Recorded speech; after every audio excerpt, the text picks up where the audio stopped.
Buenas noches, muchísimas gracias por aceptar esta invitación. Hoy, hablando en una nueva sesión de Pregúntele a un experto, nos acompaña el experto y es el doctor Carlos Torres. Él es pediatra, es infectólogo pediatra y es epidemiólogo. ¿Quién más para hablarnos de este tema? Y es el COVID-19 y el regreso a clases, que es un tema tan importante y que es de tan, pues, como de preocupación para todas las mamás. Hoy nos acompaña para hablarnos un poco de este tema. Los voy a dejar con él, nos va a hacer una introducción y después vamos a empezar a hablar acerca de las preguntas que ustedes nos enviaron inicialmente, para ir respondiéndolas con él. Gracias, Ca- doctor, por estar acá. No, con gusto, Catalina, un placer. Qué rico estar reunidos con Catalina, con Paula, que las conozco hace tiempos, y con toda la gente de Bimom, que me parece muy pilos y muy juiciosos que se pongan, digamos, a educarse y a mirar lo que es la información basada en la evidencia. O sea, si alguna cosa les tiene que quedar claro acá, es que no crean mucho de lo que se lee, no porque necesariamente sea falso, sí hay mucha desinformación, pero muchas veces, digamos, la gente le busca la historia fea al asunto. Hoy, si miran el tiempo, dice, murió el primer paciente que está en los estudios de la vacuna. Murió un paciente en Brasil. Pues con eso ya quedamos aterrados todos. Nadie se va a poner la vacuna. Cuando ustedes miran la noticia, pues no se sabe si se le puso, si fue placebo o vacuna. Y ya se sabe, sí se sabe, que el paciente se murió de otra cosa. No tiene nada que ver con las vacunas. Recibió placebo, había recibido agüita y no la vacuna y murió por, no sé, no, todavía no sabemos la historia. Ese tipo de cosas nos desconectan de la realidad. Y ejemplos hay todos los días, que los niños sí contagian mucho, que los niños contagian poquito, que los asintomáticos contagian mucho, que los niños matan a sus abuelos, que la gente se reinfecta. Entonces lo que yo pretendo darles en 5, máximo 8 minutos, si me entusiasmo me interrumpen, por favor, porque es que uno en esto se la pasa metido. Y como usualmente doy charlas médicas de muy alto nivel, me encanta dar las charlas cuando no son médicos porque es que es más importante todavía que la gente aprenda qué puede pasar. Entonces, primero, voy a pasar algunos slides que he presentado en algunas otras partes y déjenme yo les presento alguna cosita para que estemos todos conectados. Permítanme, yo comparto aquí pantalla. Bueno, miren ustedes, esto es el verdadero impacto de esta infección. Yo quiero que ustedes perciban, aquí estoy mostrando el número de muertos por pandemias en la historia y miren ustedes que, digamos, nos ha ido muy regular, va a más casi 1.2 millones de muertos, pero en realidad fíjense cómo otras pandemias, que son todos estos monstruos que se ven ahí, han sido muchos más. Miren, la peste bubónica mató 200 millones. Y si les suena una historia muy antigua, miren el lado de la derecha de la diapositiva y vean ustedes cómo del siglo XX para adelante nos la hemos pasado con epidemias. Miren el VIH-Sida. Nadie le para bolas como una epidemia, lo es. Tiene 50 millones de muertos en el mundo. Miren todas las gripas del siglo pasado y del siglo XXI para adelante, miren del 2000 para adelante, hemos tenido al menos 6 epidemias bien tenaces. Entonces, esto no es nuevo. Esto lo que pasa es que es una pandemia, pero que tiene un impacto diferencial en niños, en adolescentes y en adultos. El riesgo de transmisión en niños y adolescentes es diferente del adultos. Hay que mirar con mucho cuidado el impacto del cierre escolar, del cierre de las instituciones que manejan niños en la dinámica y en el control de la pandemia, y no hay que olvidar el impacto psicológico en el aprendizaje y ante todo en la socialización de los niños. Lo que pretende uno no es convencer a nadie, yo siempre lo dejo claro. De hecho, los médicos tenemos nuestro punto de vista, los papás otro, otras, es respetar todo concepto. Yo puedo salir a la calle como un neurocirujano para que no me dé el COVID. O puedo salir normal con un buen tapabocas para que no me dé el COVID. Yo no puedo criticar a como lo haga cada uno. Cada persona lo hace, pero sí, por favor, tengan los datos basados en la evidencia. Y aquí dice cómo afrontar lo que viene, recordando que los niños aportan solo el 1.5% de todos los casos totales de la enfermedad y que la enfermedad es infrecuentemente severa en niños. Hoy yo tengo la excepción de la regla de mis pacientes. Yo ya tengo más de 300 de mis pacientes que han tenido COVID y ninguno hasta el día de hoy lo había tenido que hospitalizar. Hoy tengo una niña hospitalizada. No está grave, la hospitalizamos porque seguía con fiebre y por pura prudencia en la Santa Fe, pero la niña está bien, no tiene dificultad respiratoria. No es que no haya niños que les vaya mal o que de pronto hasta fallezcan, pero la mayoría de niños son asintomáticos y con síntomas leves o tienen eso que ustedes ven en la diapositiva, tos, fiebre, moquitos, dolor de garganta. Pero tal vez este bullet de esta diapositiva es de lo más importante. Miren, nada de lo que yo les pongo acá no está basado en estudios médicos. Seguramente puede haber algún médico o persona de salud en el auditorio y sabe que los médicos siempre hablamos con una referencia en la parte de abajo, que es una publicación seria, no es un periódico, no es una revista. Esto se llama el JAMA Pediatrics, que es el Journal of the American Medical Association, y publicó hace muy poquito, menos de un mes, que el riesgo de adquisición de las infecciones de los niños es al menos 48% menor que en los adultos. O sea, básicamente el experimento, ¿cómo se ha hecho los experimentos con esto? Que en una familia se introduzca coronavirus por la razón que sea, de manera natural, o sea, se infectó a alguien, y se revisa en esos grupos, que son más de 300 grupos familiares que han mirado, con qué frecuencia el niño se infecta comparativamente con el adulto. Los niños menores de 10 años se infectan 48% menos. O sea, no es que se pongan enfermos, no es que no les da coronavirus. Y si es adolescente, 28% menos. Entonces tengan bien en cuenta eso. Y el riesgo de transmisión en niños es definitivamente menor que en adultos. Los estudios muestran hasta la saciedad, al menos en esos países que es así. Y ojo, el riesgo de transmisión entre niños no es significativo. Más adelante les mostraré que ya en países que llevan 3 meses con jardines o colegios funcionando, el 80% de los casos en los que ha habido un caso de coronavirus en un jardín, en un colegio, el caso viene de un adulto que lo llevó a la casa y de la casa pasó al colegio. No al revés. No del colegio a la casa. No del colegio al abuelo. No del colegio al tío. No es que no pase nunca. Esto no está desprovisto de riesgos. Pero la mayoría de casos es al revés. Por eso el colegio perfectamente podía decir, venga, los culpables son los de la casa. Así como uno tiene la tendencia en estas pandemias a echarle la culpa a todos los demás menos a uno.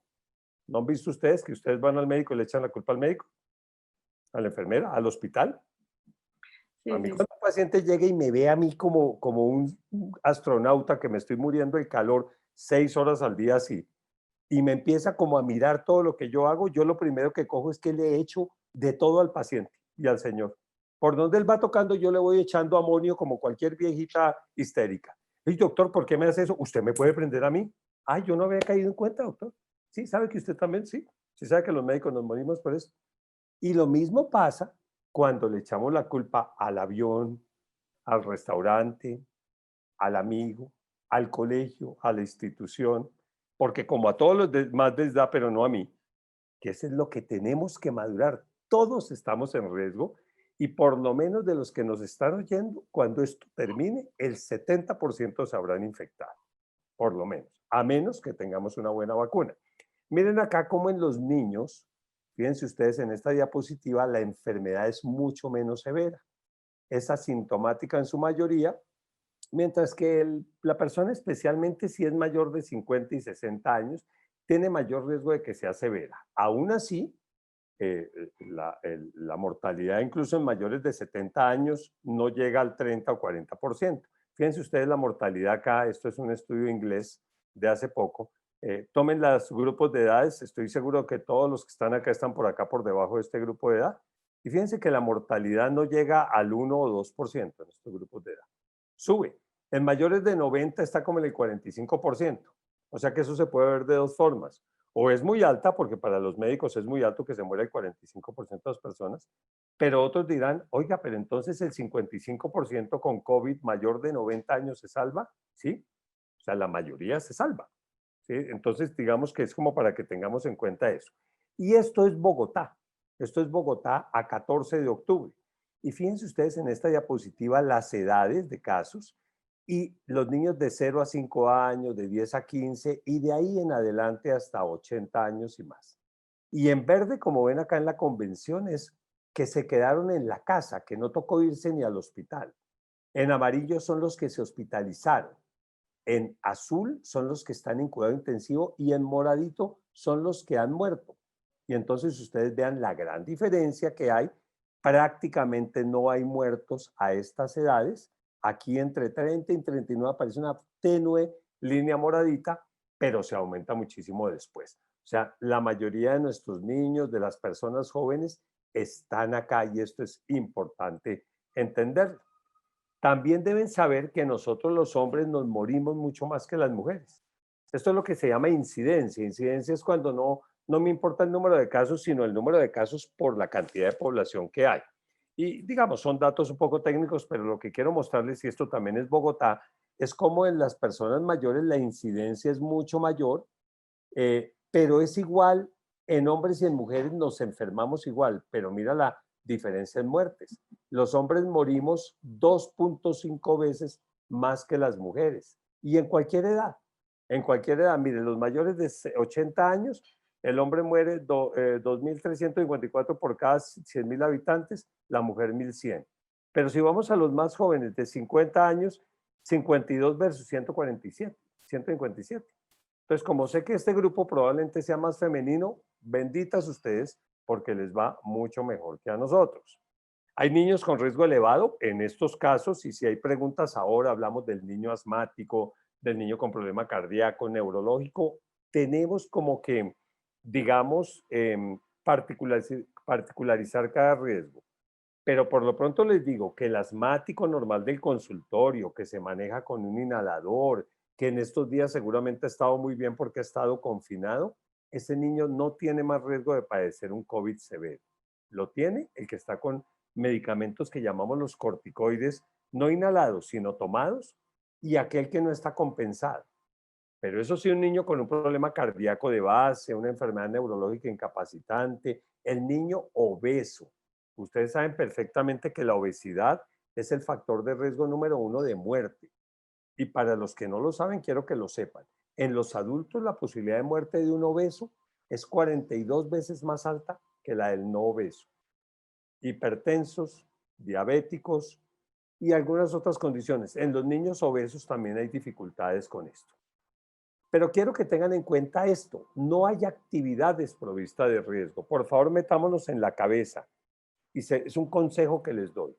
Cambiemos la narrativa del miedo por la narrativa del cuidado.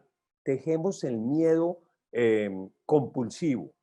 Seamos temerosos, seamos cuidadosos, pero el miedo no lleva a ninguna parte.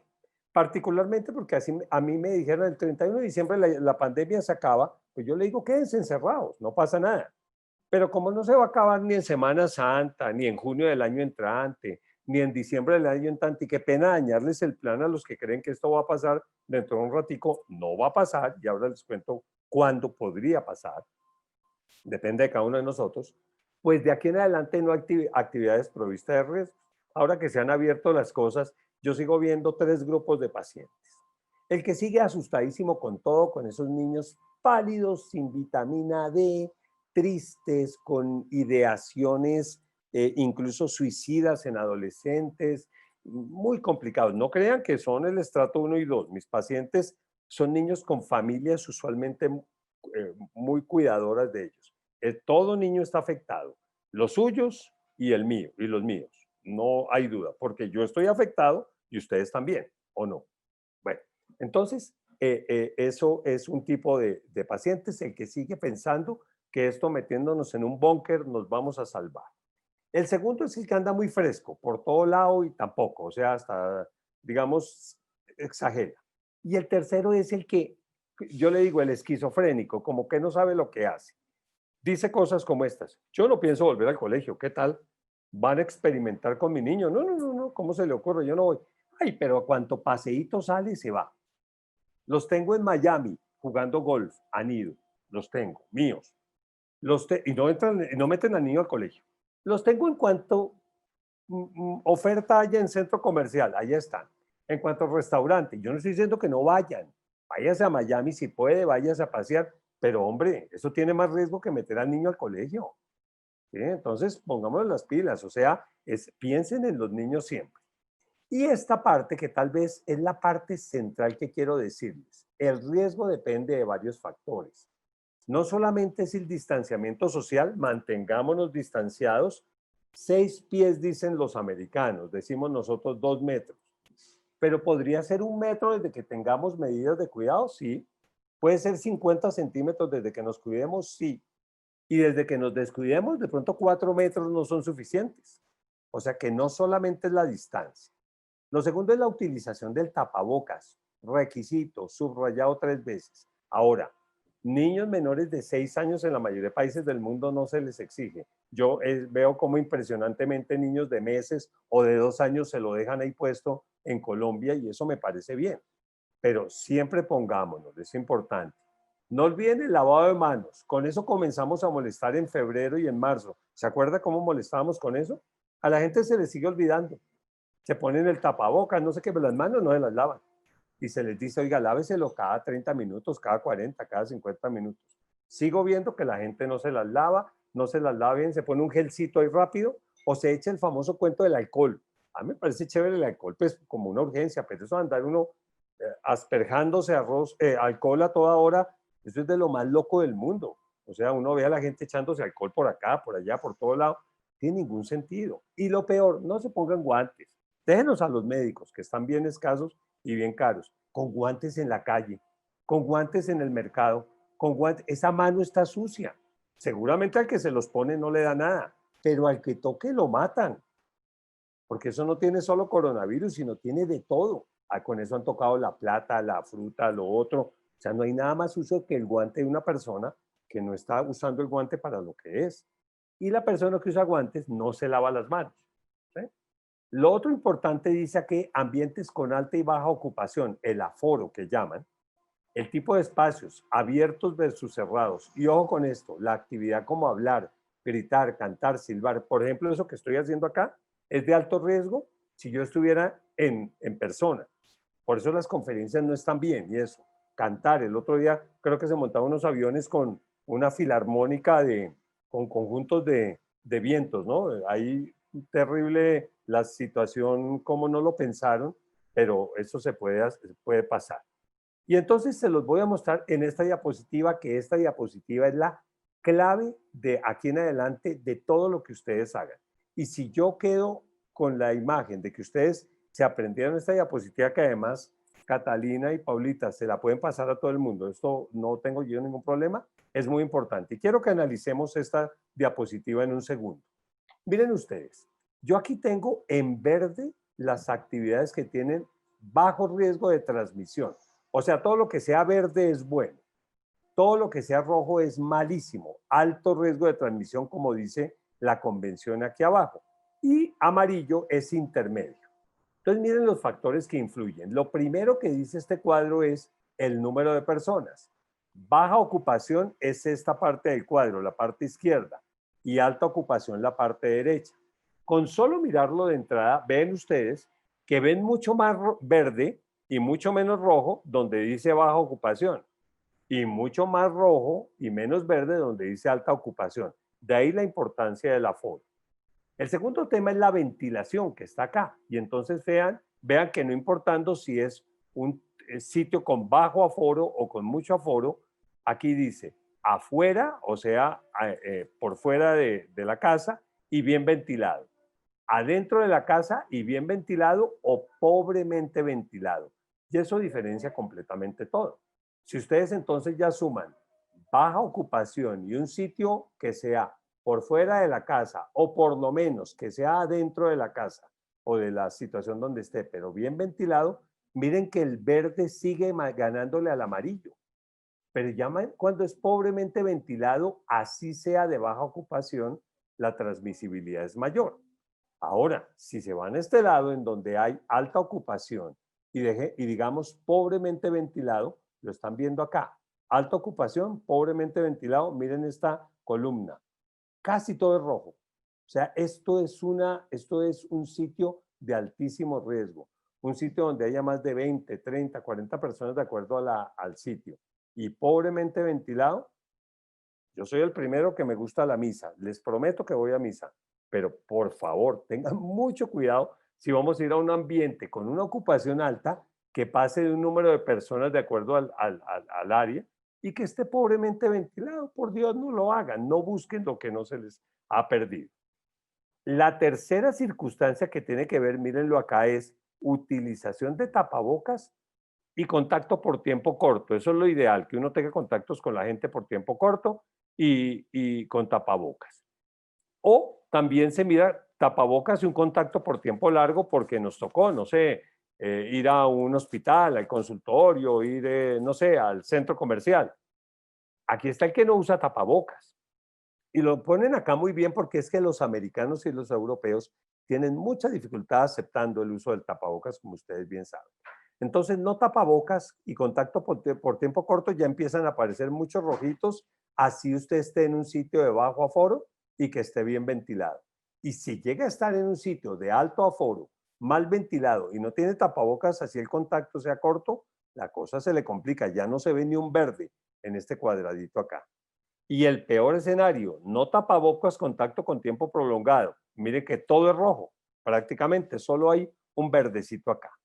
Para terminar, el tipo de actividad, en silencio, hablando o gritando o cantando o silbando, cambia completamente.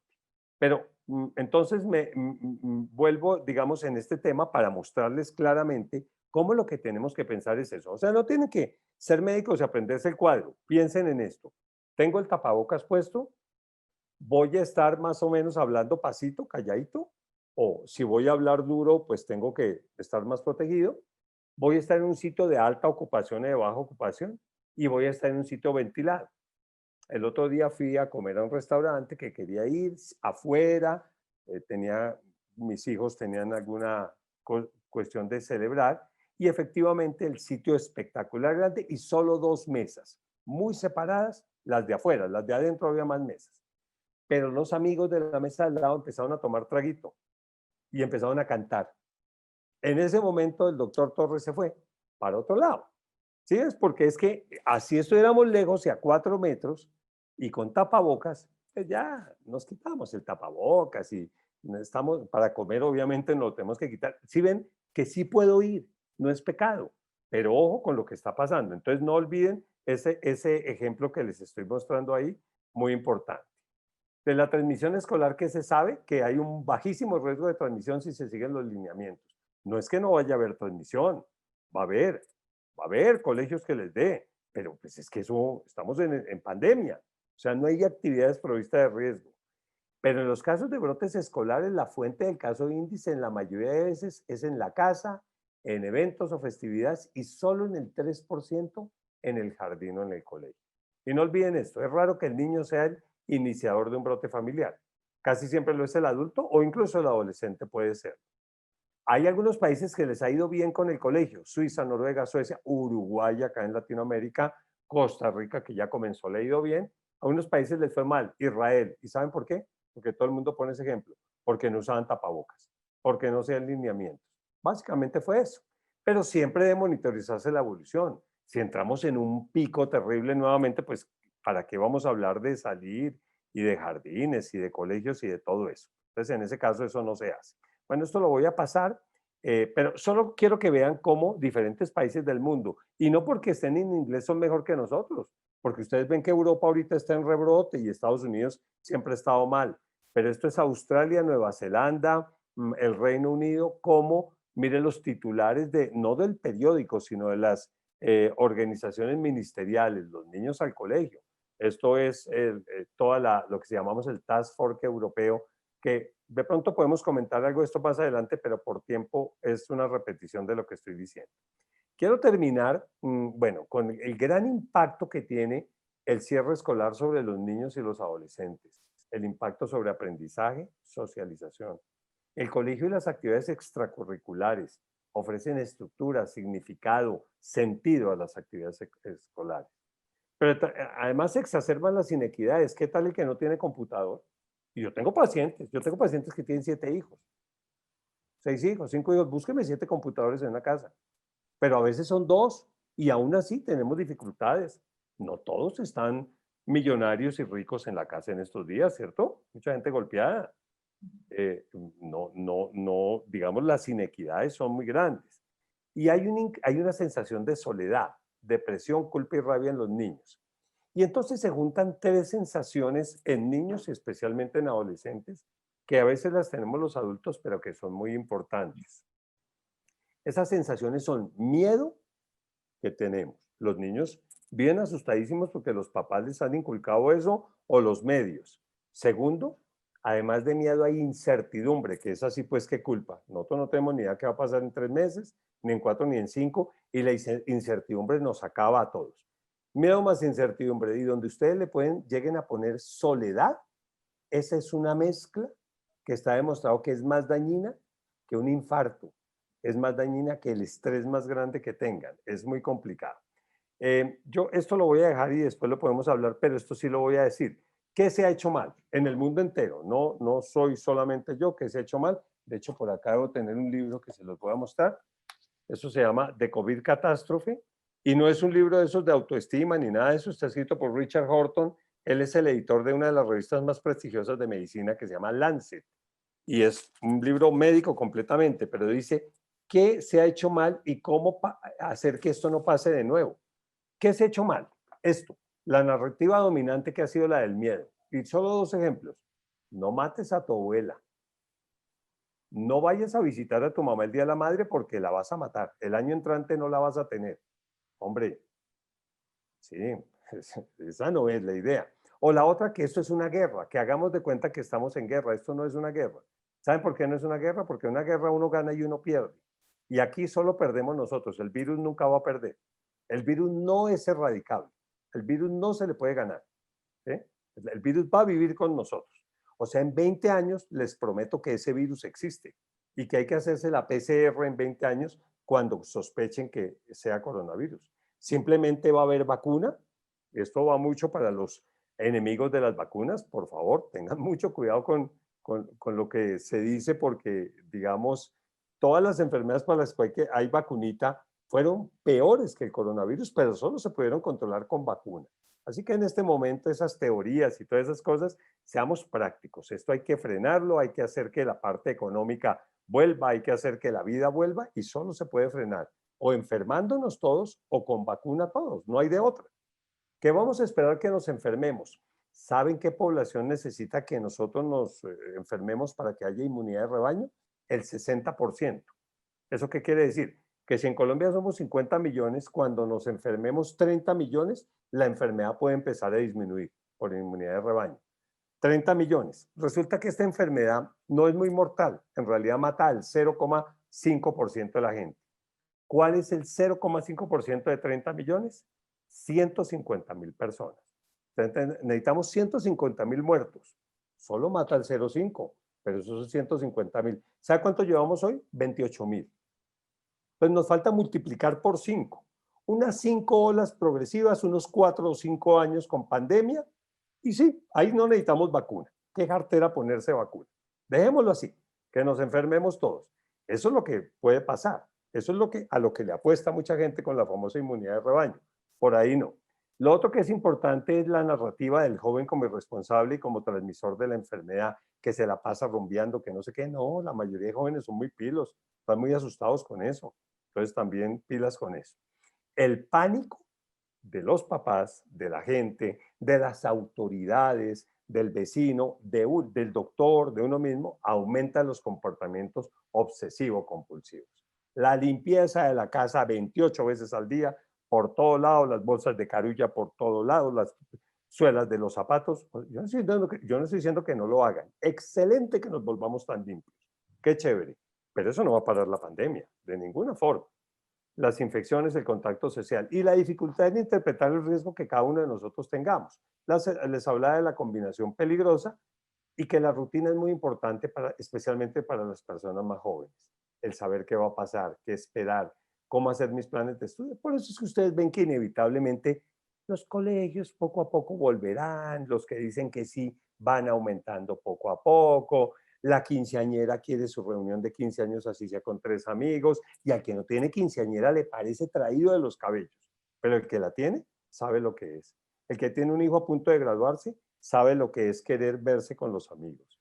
El que tiene un niño chiquito sabe, o sea, cada uno sabe cómo es la cosa, pero juzgamos a los demás. Yo tengo pacientes que me han llamado a decir en estos días que entrando al colegio, en el edificio les han puesto casi tarjeta amarilla, porque ¿por qué es tan irresponsable de meter al niño al colegio? Va a traer el COVID a la casa, al edificio. Háganme el favor. Eso está pasando también. Y termino con esta. Hay unos hechos incontrovertibles que se los dejo acá no para que se pongan tristes, sino para que sepan lo que viene. Primero, la mayoría contraeremos el virus, sin duda, a menos que llegue vacuna mañana. Como no va a llegar, la mayoría lo contraeremos, entonces tengan claro eso, ¿no? El virus no es derrotable ni erradicable. Puede ser controlable, quién sabe, puede ser tratable, quién sabe, pero no erradicable ni derrotable. De hecho, en la historia de la humanidad, solo una infección ha sido erradicada del mundo. Se llama la viruela. Ni el polio, ni el sarampión, ni la tosferina. Apenas dejen de vacunar, se vuelve a enfermar. O porque todas ustedes que han tenido hijos hace poco, las vacunaron contra la tosferina. ¿Quién dijo que no? ¿Cómo no se podía? La tosferina existe hace 200 años, digamos, demostrada como enfermedad existe hace más tiempo. Y la vacuna de tosferina existe hace 50 años. ¿Y qué? ¿Está derrotada? ¿Está controlada? ¿Mm? Se le tengo que poner la vacuna al marido, al abuelo, a la tía, a todo el mundo. Si no la ponemos, la enfermedad vuelve. La mayoría tendremos una sintomatología muy leve, particularmente los que son más jóvenes.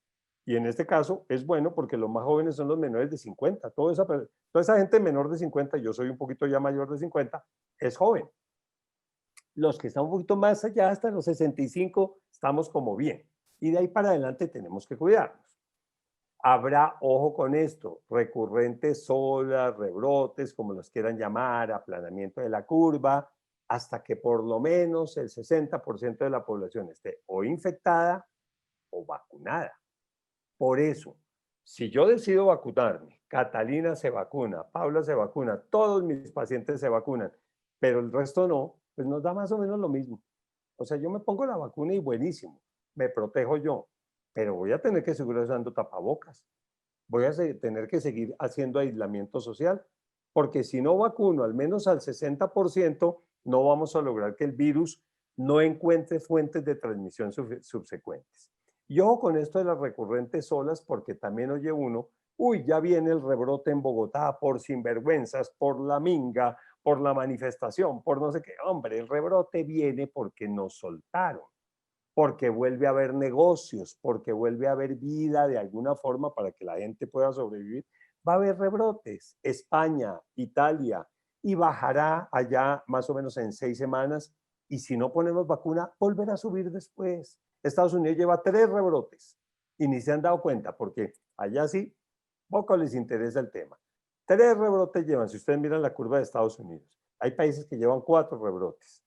El riesgo de los niños ya dijimos que es menos del 50%, son hechos incontrovertibles, la transmisión escolar entre niños es infrecuente, la transmisión en casa es mayor que en el colegio, de acuerdo con la implementación de medidas. El tapabocas, hasta que no haya vacuna, es la mejor vacuna disponible. Actúa previniendo la infección o haciendo que ésta sea más leve. El impacto es innegable del confinamiento a nivel económico, social, emocional y físico. Y las personas de grupos de alto riesgo, eso sí, deben continuar actividades desde casa hasta no tener vacuna de inmunidad de rebaño. Esta es la inmunidad de rebaño. Yo creo que con eso termino y pasamos un poquito a hablar un poquito de las preguntas y de las cosas que quedan en duda. Solamente esto, para la gente que cree que no hay vacunas, en total, esto fue hace una semana, hay 177 vacunas que están en estudios, 54 ya están en estudios en humanos y 9 están en fase 3. Y hay 415 medicamentos también en estudios. Entonces yo creo que con esa dejo y podemos seguir hablando aquí, Cata y Paulita.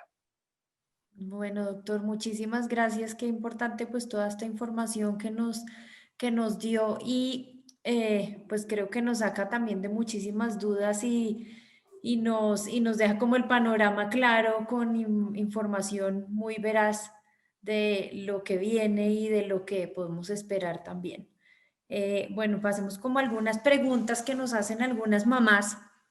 Vamos a empezar por algunas preguntas y creo que es un tema que nos preocupa a todas y es el tema del tapabocas.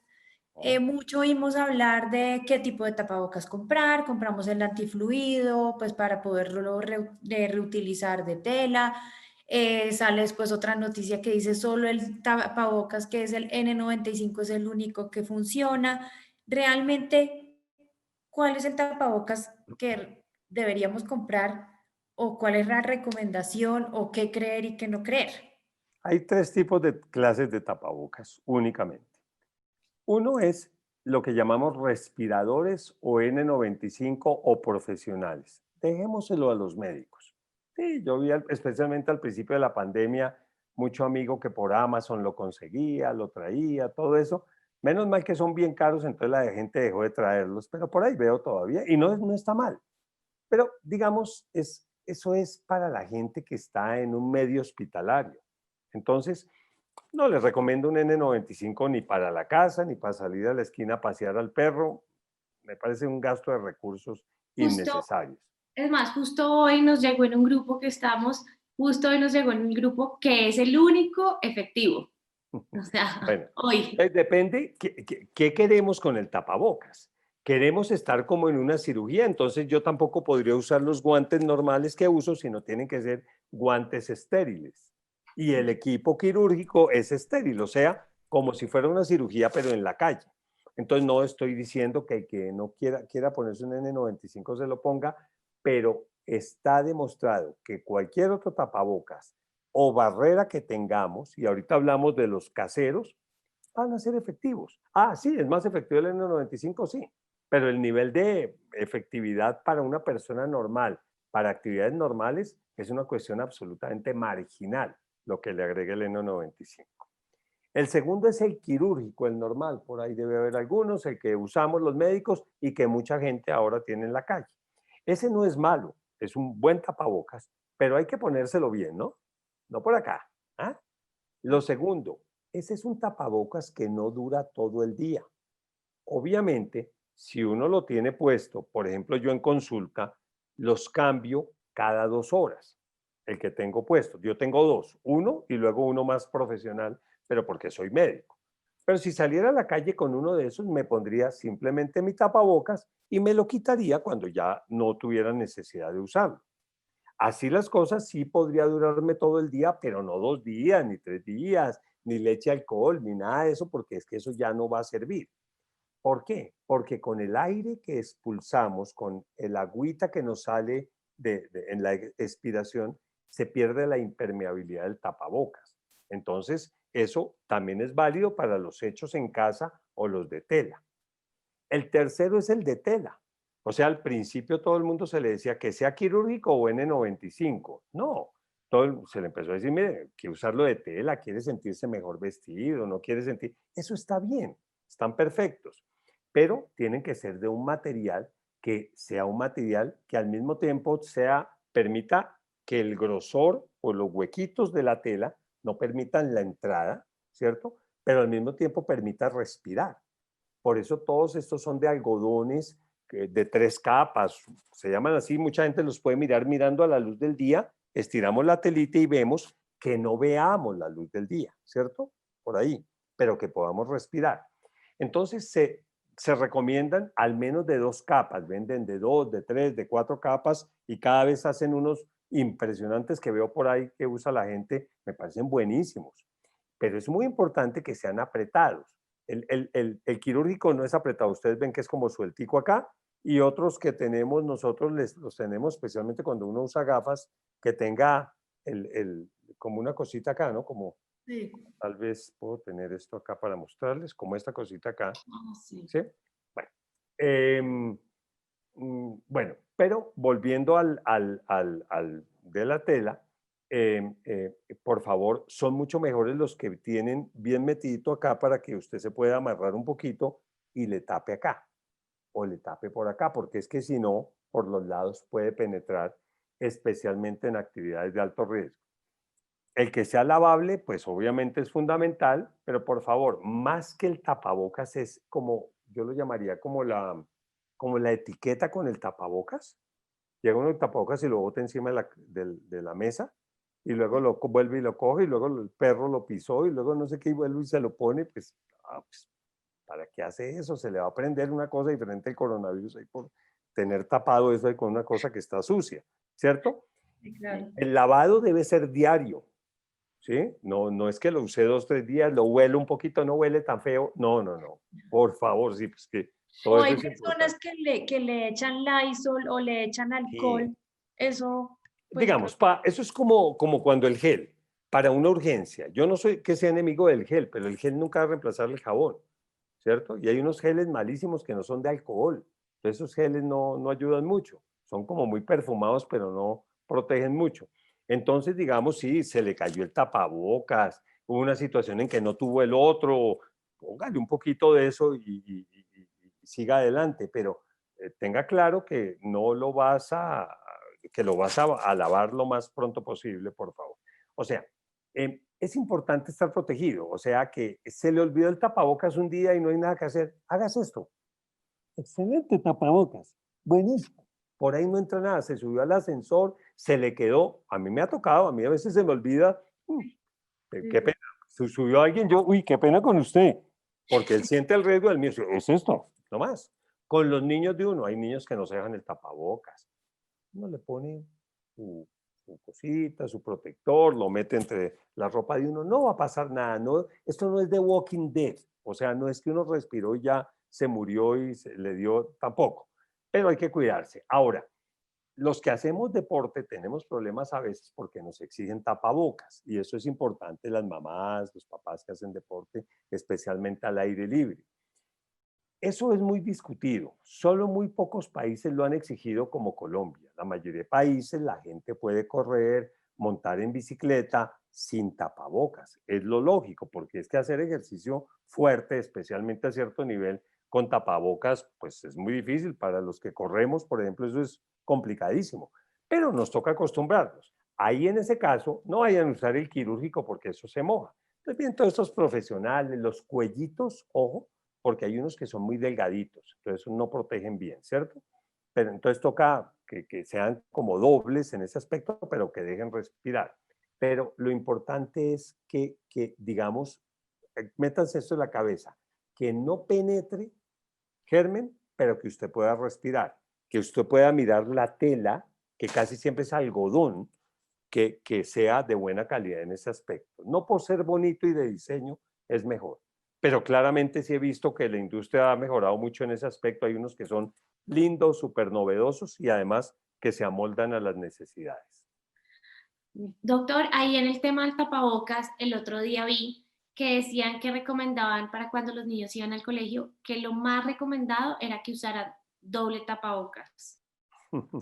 No, uy, no, pobrecitos. O sea, es que ese es el tema. ¿Quién escribe eso? ¿Cuál es la base real de eso? Ustedes, siempre les digo a los papás, ¿a dónde pueden entrar a mirar? Hay fuentes buenísimas. La Academia Americana de Pediatría, aap.org, buenísima. El CDC en los Estados Unidos, que es el Centro de Control de Enfermedades, cdc.org.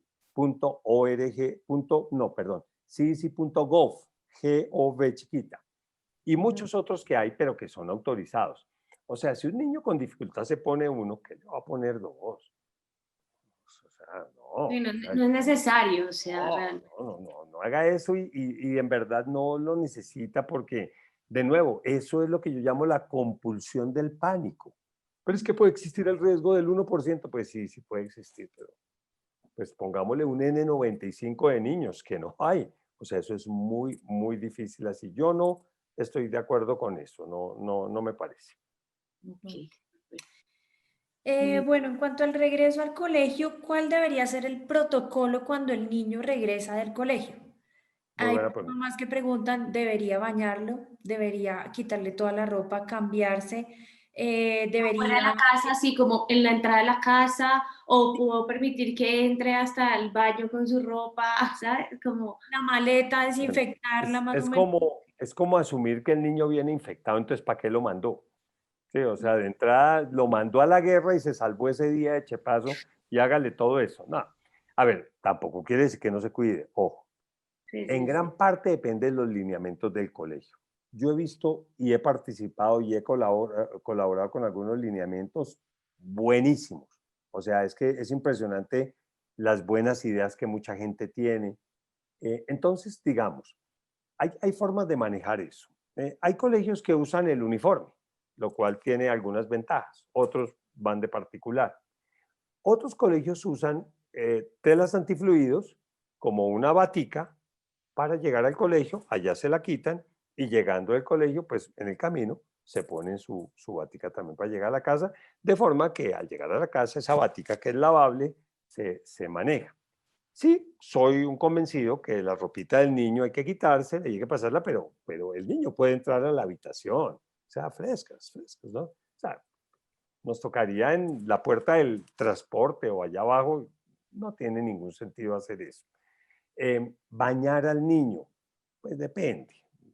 A ver, un poco si es el colegio campestre de gran ambiente con aforo pequeño, porque la mayoría con el terror de la gente no está yendo mucho niño, pues en realidad yo diría que no, pero cada uno mata las pulguitas como quiere, como le gusta. Hay personas, y eso lo hemos sentido todos acá, que siente y dice, oiga, no puedo estar con ese niño sin bañarlo, me acaba de llegar. Báñelo, si usted se siente bien con eso, báñelo. Pero si un día, por favor, no lo pudo bañar por la razón que sea, no le va a pasar seguramente nada. O sea, realmente concentrémonos en otras cosas más importantes. Por ejemplo, hablando de eso, el face shield, la cosa esa, el La protector careta, ese, sí. sí, ¿cómo se llama? Bueno, eso es importante que lo usen con niños chiquitos, los profesores. Sí, eso es importante. Más que los niños. También he visto jardines y colegios que les ponen a los niños todo eso. No me aparto de eso, pero obviamente ojalá en el recreo no lo pongan con esa cosita, por Dios, que ese niño lo que necesita es respirar el aire libre. Algunos veo que los papás los mandan con gafas de esas, no tiene ni mucho sentido. Los profesores sí lo pueden usar, los adultos en contacto puede ser una buena cosa. Como ustedes ven hoy por hoy en un hotel, en un restaurante, que la gente se pone eso, porque ellos también tienen que protegerse. Y la otra cosa importante es la separación de pupitres. Eso sí es muy importante, o de los ambientes. Y de nuevo, ojalá los ambientes abiertos.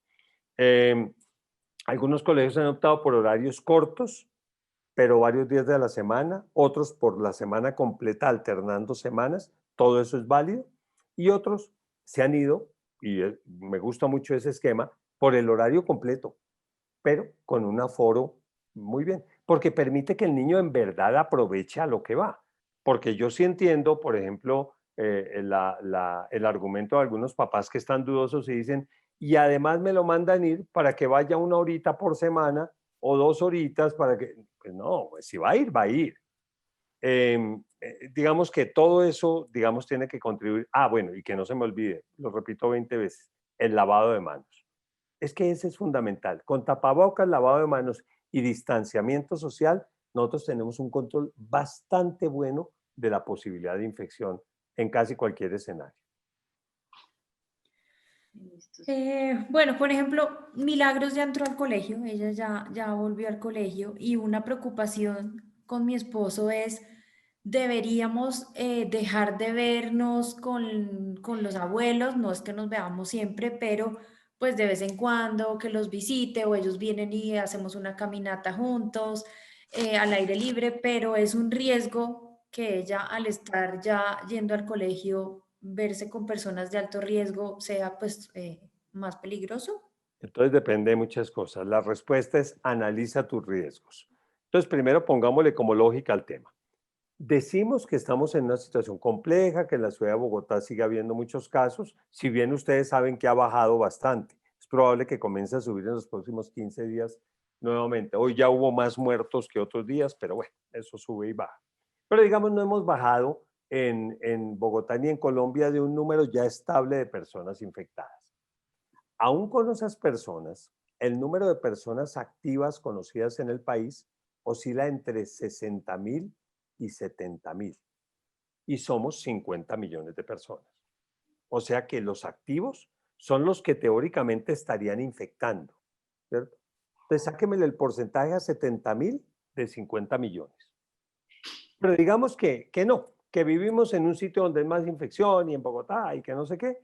Digamos, el número de infectados en este momento en la población, por cuentas malas que hagamos, no pasa del 0,5%, ¿cierto?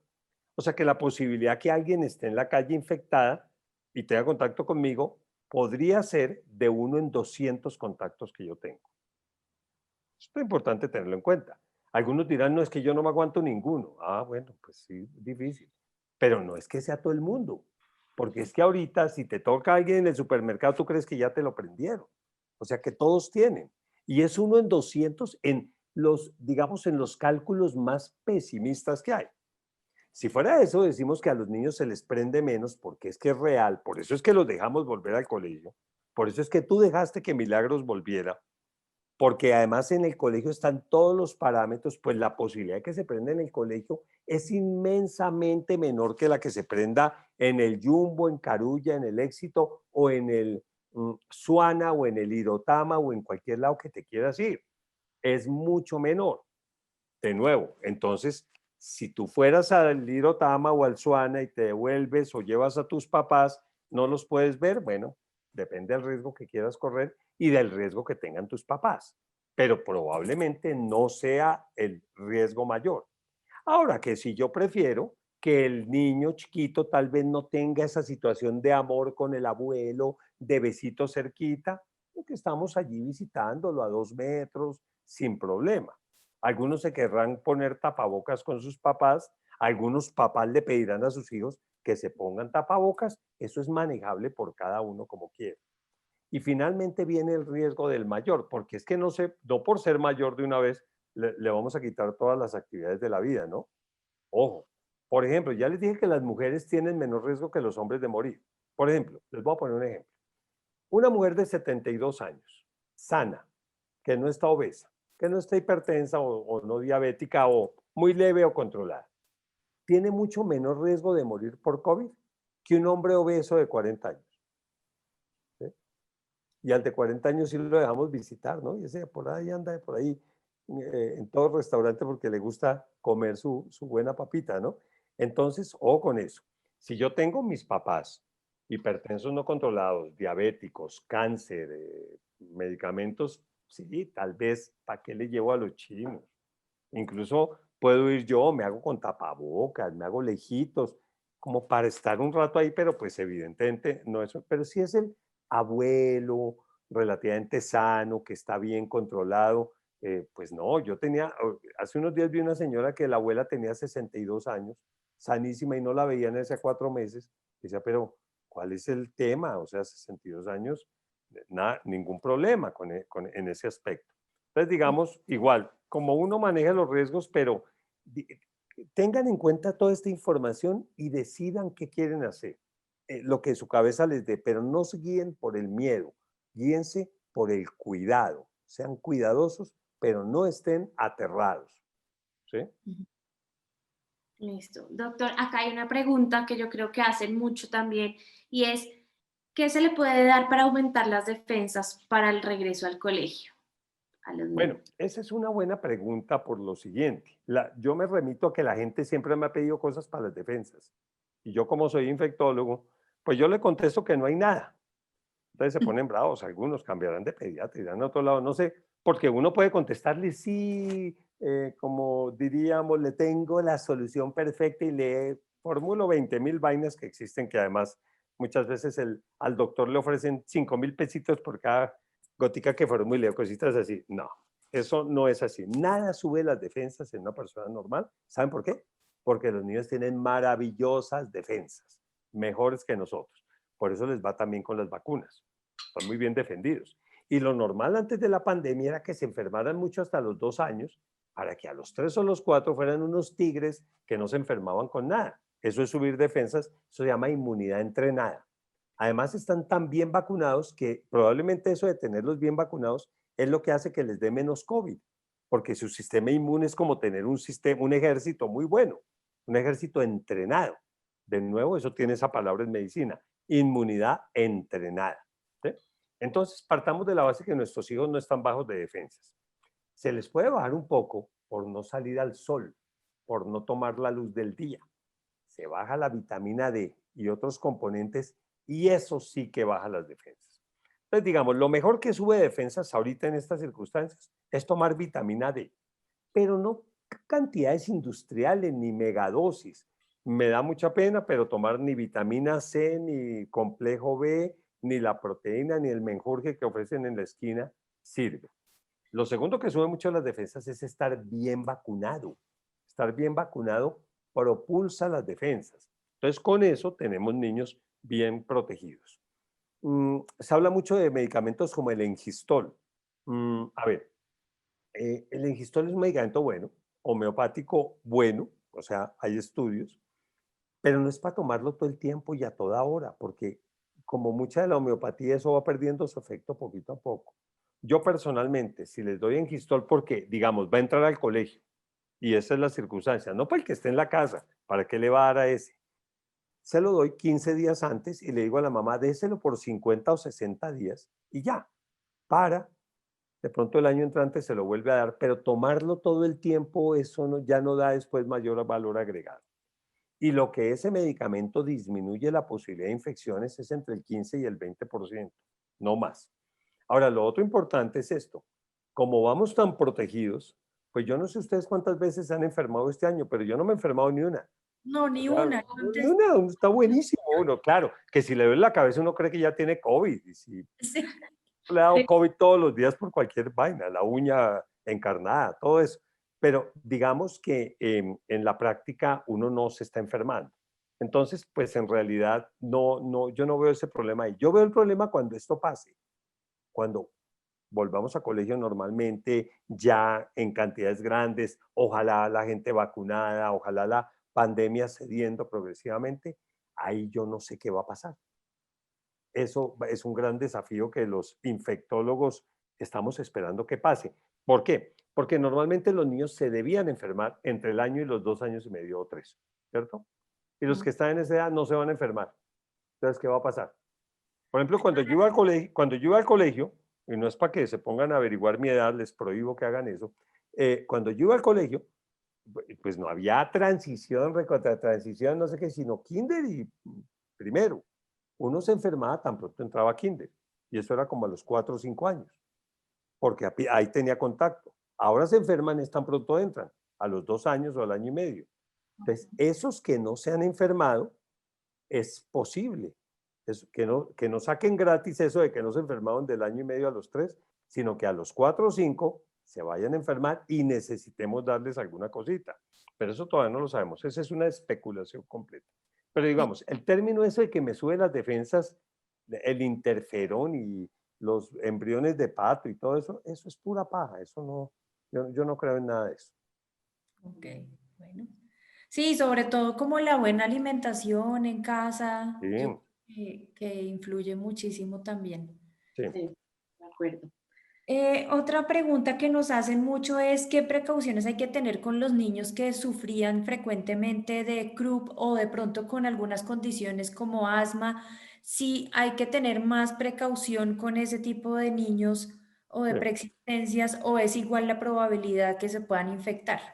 Bueno, cada caso consúltelo con su pediatra, con su doctor. En el caso particular de mis pacientes, el asma controlada no es contraindicación para ir al colegio, el croup tampoco, ni las gripas frecuentes.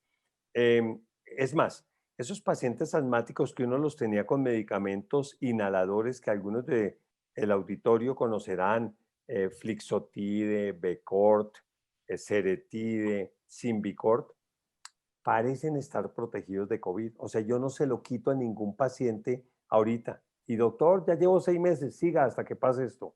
Porque está demostrado que los corticoides disminuyen la expresión del receptor que permite que el virus entre a la célula. Los virus entran a las células como un mecanismo de llave en la chapa. Perfecto. No lo abre sino ese virus. Ese receptor, esa chapa, el corticoide, como los que les nombré, lo disminuyen. Entonces, si son asmáticos de esos medio leves, pero que tienen que tomar esos medicamentos, síganselo dando sin ningún problema. Cosa diferente ya es una alteración de defensas confirmada. En ese caso, como infectólogo, cada caso lo analizo. Un niño con una cardiopatía, un problema cardíaco no compensado, ese niño tampoco debe ir.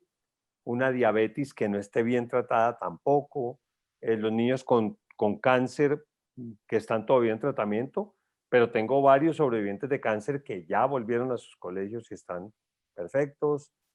Digamos, es como cada caso analizarlo, pero en general la contraindicación está dada por una alteración de defensas confirmada, obesidad, hipertensión, esas sí son casos en que es mejor dejarlos en casa. Listo. Doctor, digamos una familia pues que es tranquila, que digamos está llevando esto de la mejor manera, como una de las 3 familias que nos mencionó ahorita, ya está mandando efectivamente a los hijos al colegio, ahora se pregunta, ¿es bueno, digamos, hay mucho riesgo de llevar a los niños de pronto al centro comercial, a la peluquería, al supermercado? Bueno, digamos, más que el supermercado es como algún tipo de distracción para ellos diferente al Claro. colegio y la casa. Lo primero, no me lo preguntaste. Si alguien me habla de paseo, yo adoro los paseos. O sea, esa es la pregunta de todos los días. Ahorita, cuánto paseo me preguntan, le digo, llévese ese chino ya. Singapur o Biotá, cualquiera de esos, arranque, con todos los cuidados. Pero puede montar en avión, en tren, en lo que quiera. Se puede ir con los cuidados del caso. Ir al centro comercial, sí, como a mí no me gusta ir tanto, pues no es que, pero digamos es, ¿a qué vamos? Tocó ir a comprar una cosa que efectivamente necesito que el niño se mida, perfecto, vamos. Y seguramente el almacén incluso se pasan, es hasta hartísimo ir a comprar. ¿No les parece harto? Ay, no, esa pereza que le midan a uno todo. Y yo sé que es así, pero ay, no, prefiero quedarme afuera. Si le van a medir eso, pero es importante que vaya, hágalo. Si es a vitrinear, no vaya.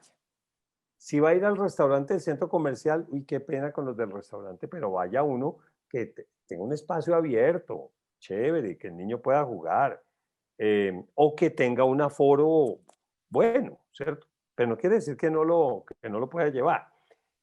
La peluquería.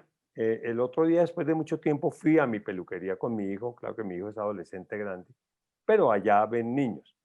Qué manejo tan perfecto, o sea, no tuve nada que decir, porque uno de infectólogo donde va, uno va medio peleando, oiga, que lo hagan bien y todo, no, perfecto, todo muy bien, se pasaban incluso con los cuidados. Entonces, si es mirar que las cosas tengan como cierta lógica, ¿sí? Pero si uno va a encontrar un tipo ahí con un tapaboquitas ahí cayéndole por acá, medio sucio, tal vez no es el sitio donde el niño puede ir. Entonces, digamos, yo sí digo volver a toda actividad, pero manejando los riesgos de una manera lógica, o sea, uno mirando. Y si el riesgo se sale de lo que tú crees que debe ser, tú te vas. Simplemente te vas y adiós. No pasa nada más. Pero yo creo que hay que hacer que nuestros niños vuelvan a sus actividades. Por ejemplo, el parque. Los parques son importantísimos para los niños. Por favor, llévenlo a los parques sin problema. No me pongan a limpiar ahí todos esos juegos metálicos que ahí nadie se monta, realmente nunca nadie se monta. En las casas, por ejemplo, aquí en este edificio donde yo vivo, todavía tienen cerradas las cosas de los niños. Yo peleo todos los días. Pero el tenis sí lo abrieron rápido porque todos los viejitos juegan tenis y como los viejitos son los que dicen que se aprueba o que no, lo abrieron. La piscina no, los juegos de los niños no. Es mucho menos riesgo, mucho más riesgo la actividad de los adultos que la de los niños. Ok, súper. Y esta, que es ya, digamos, si mi hijo da COVID positivo, ¿qué medidas debo tomar frente a los demás miembros de la familia? Bueno, muy buena pregunta. Esa es una pregunta práctica. Si dio COVID positivo, es muy raro que el niño sea la fuente del COVID. O sea que seguramente ya algún miembro de la familia se lo prendió. Uno asume que cuando hay alguien con COVID en casa, todos tienen. No es que sea real, porque lo han visto ustedes, que así como cuando a veces a uno le da gripa en la casa y había uno que se estaba muriendo y 3 que ni les pasó nada, con el COVID también eso puede pasar. Em, pero entonces, digamos, si ya hay un solo caso mientras se hacen los exámenes, asumamos que todos tenemos COVID. Asumamos. Y lo que hacemos es aislarnos del mundo exterior por un tiempo, ojo, que a menos que uno sea o de alto riesgo o bajo de defensas o tuviera que haberse hospitalizado, no tiene por qué ser mayor de 10 días, tiempo máximo. Y es un tiempo que nos da digamos, mucho tiempo para ya ser negativos, porque la mayoría de personas, más del 90% a los 6 días de haber contraído la enfermedad, ya no son contagiosos, ¿cierto? Entonces, 10 días es más que suficiente y no hay que hacer segunda prueba, que eso también es muy importante. Eso está avalado por todas las asociaciones de expertos en el mundo, por nuestro ministerio, por los ministerios en todos los países. En las únicas personas en que hay que repetir el examen es en las personas que han estado hospitalizadas o son de alto riesgo. En los demás, no. Entre otras cosas, porque usted puede tener el examen positivo hasta por 3 semanas y no ser contagioso. Usted puede tener una PCR positiva sin ser contagioso. Entonces, digamos, en el caso del aislamiento son 10 días del inicio de los síntomas. O si no fuera del inicio de los síntomas, porque fueron asintomáticos y por alguna razón se hicieron el examen, del día de la toma de la muestra. Con eso estamos protegiendo a todo el mundo, pero es súper con tiempo que eso pasó. Ahora, si el niño resulta ser el raro caso, todavía no me ha pasado, que solo el niño será infectado y los papás no, igual hay que aislarse, porque uno tiene que considerar pues que no se infectó de puro de buenas o porque el examen no dio positivo, pero en realidad hay que asumir que uno también está aislado. Lo que no debe hacer es aislar a un niño en una habitación y dejarlo allá solo como haríamos con el papá de la casa si fuera el único caso positivo, que ahí sí lo aislamos un poquito. En el caso del niño no, porque el niño tiene que estar en su casa y no vamos a meterlo por allá, no. O sea, su mamá con su niño y asumimos la posibilidad de contagio. Ok, y ahí la pregunta que yo creo que también pues muchas personas nos hacemos es, ¿el COVID repite? A ver, sí puede repetir, pero no repite consuetudinariamente. O sea, cada vez aparecen más noticias de casos de reinfección. Tengo que decir que la mayoría de casos de reinfección no son reinfecciones, sino que fue la misma enfermedad que se prolongó por más tiempo, siempre hay excepciones. Esto ha pasado en casi todas las enfermedades. Tenemos el paciente que le dio varicela porque ya le había dado antes, tenemos el paciente que le repitió las paperas y el mejor ejemplo con COVID es la influenza. ¿Por qué los vacuno contra influenza cada año? Porque el virus puede estar cambiando y la inmunidad no es completa, ¿sí?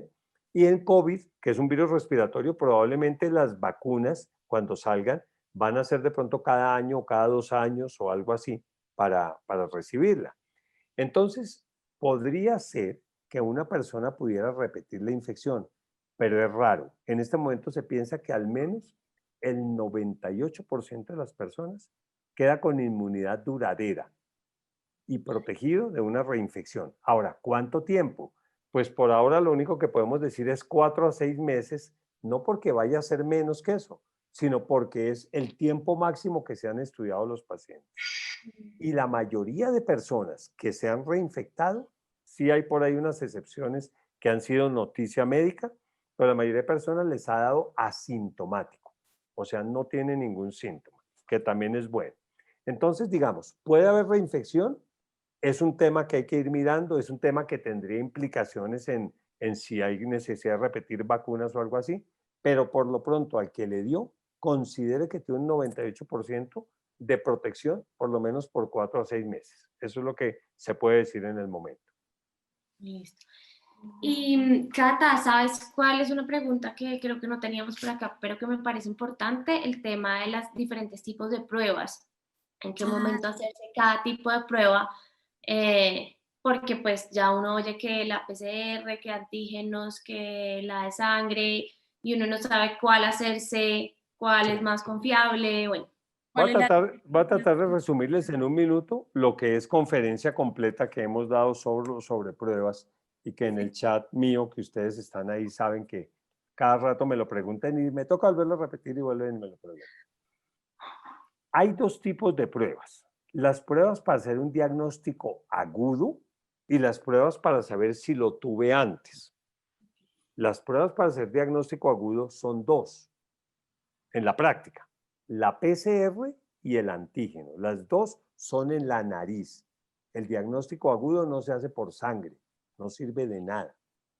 Entonces, la PCR lo que mide es un pedacito del ácido nucleico del virus, ¿sí? Lo que mide el antígeno es un pedacito del virus, como tal, un fragmento del virus. El antígeno tiene la ventaja que es rápido. 7 horas, 3 horas, 2 horas. Es más, si usted tiene un amigo que lo haga, le da el resultado en 20 minutos. ¿Sí? La desventaja que tiene es que es menos sensible que la PCR. ¿Qué significa sensible en medicina? Que puede haber más falsos negativos. O sea, que puede salir negativo siendo uno positivo. Me explico, cada persona elimina una diferente cantidad de virus. Eso se llama una carga viral. ¿Sí?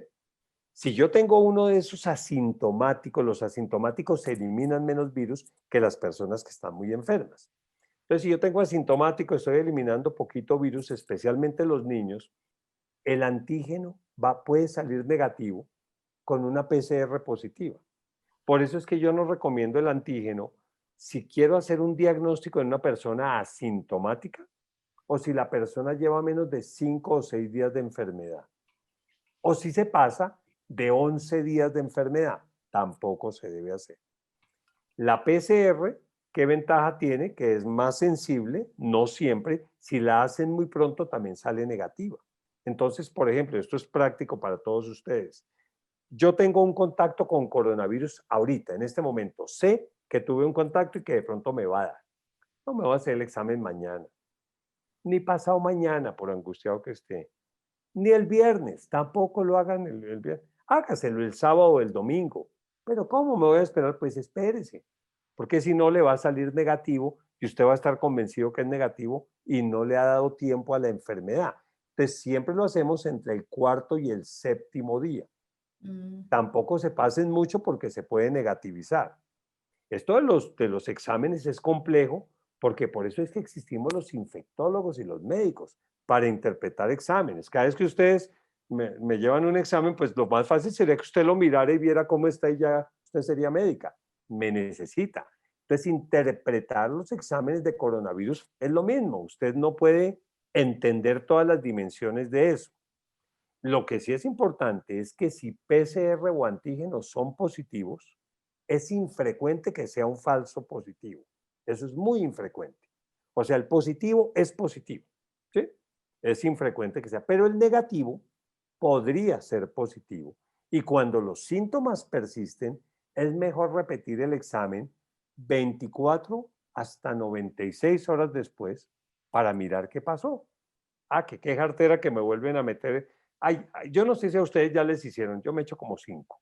Esa cosa tampoco es tan grave. Es una Sí. bobadita ahí que es una molestia pequeña, no nada grave. No. Pero, por ejemplo, en el caso de, no sé, me voy a ver con mis papás que son de muy alto riesgo, pero no los veo hace 6 meses, quiero verlos, ¿qué prueba, digamos, Bueno, podría hacer esa persona? entonces, espérese un segundo, me falta la mitad.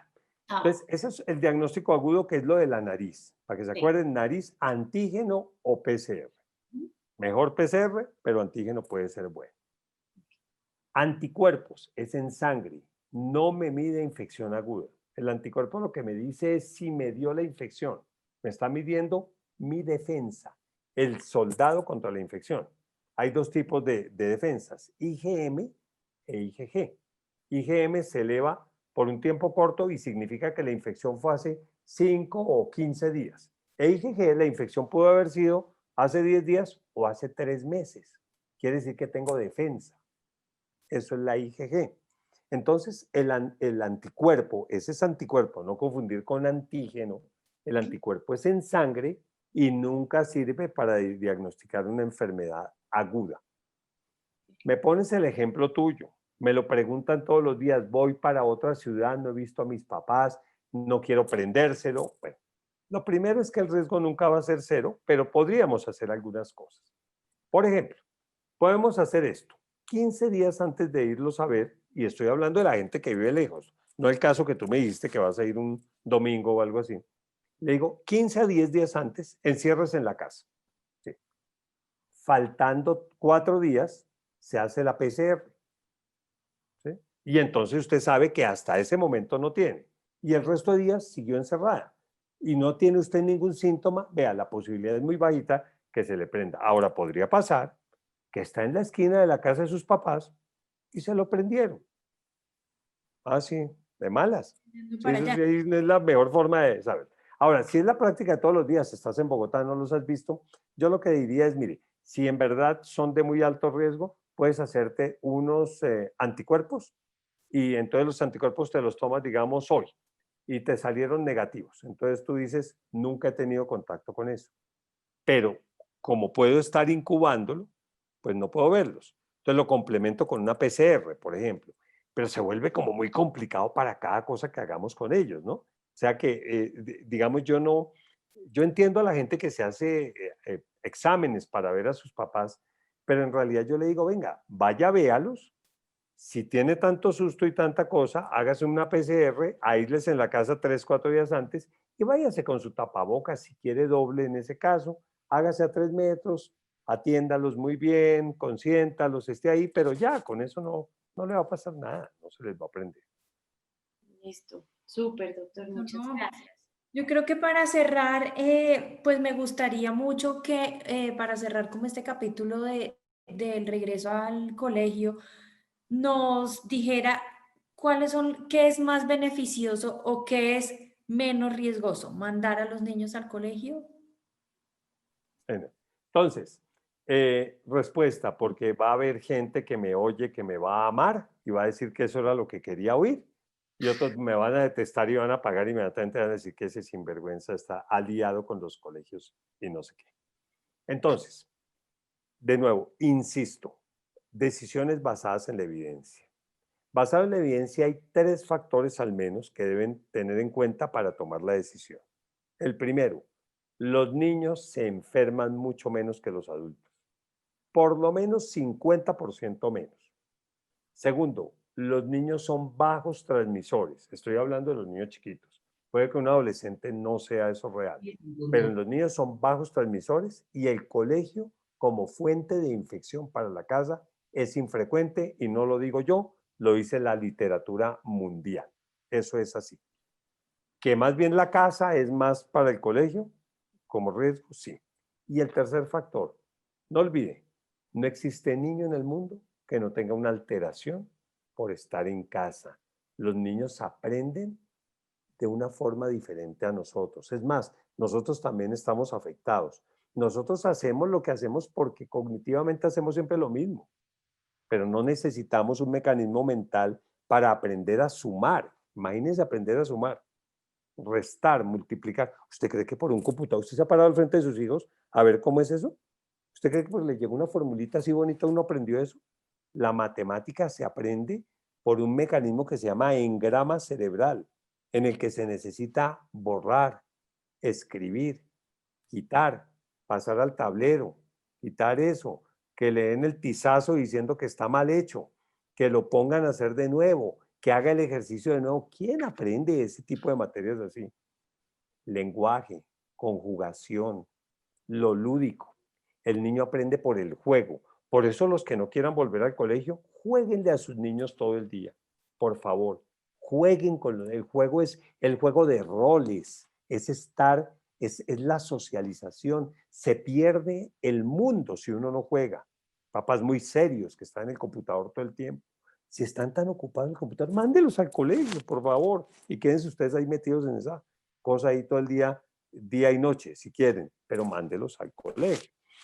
Esos 3 factores, pero particularmente el último, son muy importantes. Yo no tengo cómo decirles, cómo expresarles la importancia como pediatra que uno siente de que un niño, lo que está perdiendo un niño, la angustia que uno sabe que un niño y un adolescente y un universitario está perdiendo por no estar socializando. La decisión la toma cada uno, tiene su propio entorno. Y el punto final. Hasta hace, no sé, 2 meses, yo oía a la gente y me decían, venga, doctor, chévere, su cuento está bueno, pero cuando pase el receso yo los meto. Pues el receso ya pasó y ese mismo está diciendo, no, el año entrante. Y el año entrante en enero que va a estar peor que nunca, porque acuérdense cómo somos nosotros en las novenas, ¿no? Diciembre con su alegría, mes de parranda y animación, eso enero va a estar lleno de casos Bogotá y el país. Entonces vamos a decir que en Semana Santa y luego el año entrante. ¿Y ustedes cuándo se figuran que esto va a pasar? ¿Cierto? Entonces, si usted tuviera una razón para decirme, mire, es que pasa tal día, entonces ahí lo meto al colegio, pero es que no va a pasar.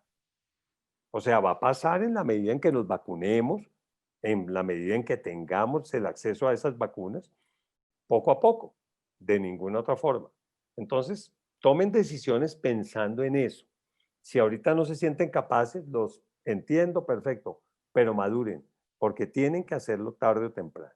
Y como le digo, si no los quiere mandar al colegio porque no quiere correr ningún riesgo, no vaya al centro comercial, no vaya al restaurante, no vaya de paseo, no vaya a ningún lado, porque hay que ser consistente con el pensamiento. Pero si hace el resto de cosas, mándelo al colegio, deje la bobada, mándelo al colegio y que allá se lo cuidan bien. Doctor, ¿y esperanza de vacuna? Pues Para mucha. Lo que pasa es que en vacuna me toca también que se borren el cassette de la cabeza y todo eso. El problema de la vacuna es, o de las vacunas, es que, a ver, tenemos vacunas en lo que llamamos fase 3, que todo el mundo habla de eso ahora, avanzada, y sin duda, de aquí a un mes, 2 o 3 meses tendremos noticias de fases 3 terminadas. Hoy yo les contaba a ustedes ahorita que estamos en el Congreso Americano de Infectología que se está presentando todos los datos y claramente sabemos que, por ejemplo, la vacuna de Pfizer va a tener a mediados de noviembre resultados, fase 3, y que seguramente eso va a llevar a una aprobación, ¿cierto? Ahora, supongamos que eso nos pasa con todas, porque lo bueno es que tengamos, ojalá, 6, 7 vacunas diferentes.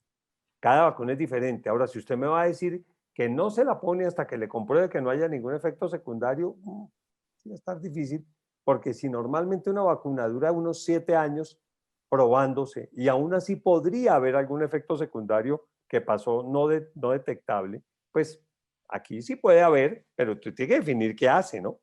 En términos generales son seguras y los estudios no han mostrado por ahora ningún problema.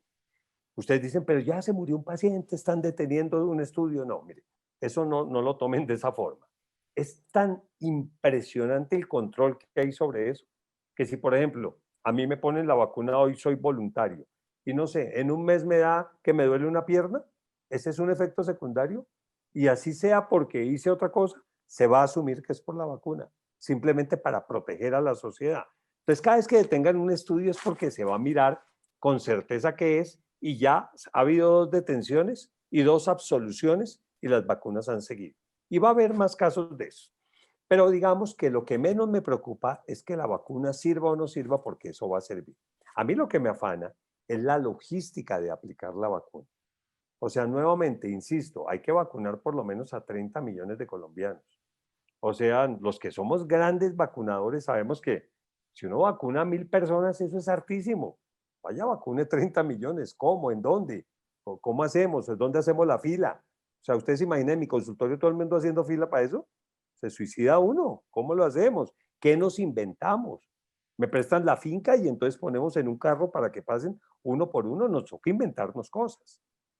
Pero el problema que tenemos ahorita grave en Colombia es que la actitud gubernamental, y por favor, mucho cuidado, ni soy de derecha ni izquierda, esa vaina me resbala a mí. La actitud gubernamental de Colombia ha sido que no haya una adquisición pronta de vacunas. O sea, que esperemos un mecanismo ahí que se llama el mecanismo COVAX, que no nos va a dejar tener vacunas antes del fin del año pasado, del año entrante. Les voy a poner 3 ejemplos cercanos, o 4. Perú, el país más golpeado económicamente de Sudamérica. Él le compró 9 millones de dosis de vacuna a Pfizer hace 2 semanas, con la plata, sí. Hay que comprarla. Colombia no ha comprado ni una. Chile, Argentina, México y se me olvida, Brasil, están maquilando la vacuna. Ya la están haciendo, metiendo en el frasquito porque se están haciendo los estudios y de una vez se está haciendo la vacuna. Esos países ya tienen esas vacunas garantizadas. como no va a haber vacunas para todo el mundo, pues estamos de últimos en la lista ahorita. Estamos de los últimos. Entonces, ¿qué tiene que pasar? Que permita al gobierno que apenas se aprueben, se vendan en Colombia. Bueno, es una posibilidad y nos salvaría la vida. Pero que digan que no, que de pronto nos quedamos así y entonces pues ustedes cogen sus 3 pesitos y se van para otro país y se la pone, el otro hace otra cosa. Cada uno hace lo que puede, ¿cierto? Pero eso es como sálvese quien pueda. Porque ¿cómo logro yo vacunar al 60% de la población? Entonces, digamos, el panorama ahorita de vacunas en Colombia es negro, para mi punto de vista. Negro en este momento, no porque no van a funcionar, sino porque no veo ninguna evidencia que, digamos, uno pueda decir la vacuna va a estar disponible para todo el mundo o para el que quiera. Lo veo un poquito complicado en este momento. Pero esperemos que cambie. De pronto cambia, pero cuando uno se monta al bus de último, usualmente no hay cupo. Bueno. Es la cosa. Entonces, espero en una próxima como dice- reunión que eso esté mejor y explicarles cómo vienen las vacunas. Una cosa final. Los niños probablemente no son los primeros que vamos a vacunar. Vamos a vacunar a la población de salud, a los mayores de 60, 65, a los crónicos y luego vamos a empezar a reactivar la economía. Entonces vacunamos toda la industria de viajes, turismo. Claro, ahí viene la industria de los colegios más universidades, entonces ahí los niños se vacunarían, pero ellos vienen de segundo o tercero en la lista. Y no hay estudios en niños. Ninguna vacuna se ha aprobado en menores de 18 años. O sea que por ahora en los niños de ustedes no les vamos a poner vacuna de coronavirus hasta que no tengamos un poquito más de datos. Ok. Listo. No, pues yo creo que ahora, como dice, uno oye mucho por ahí, aprender a vivir con esto, por ahora. No hay de otra. No hay de otra. Sí, señor. Una pregunta, qué pena, pero ya era, pues usted nos habló de dónde encontrar información, porque pues vemos información en las redes, unas mamás dicen unas cosas, nos mandan otra cosa por otro lado.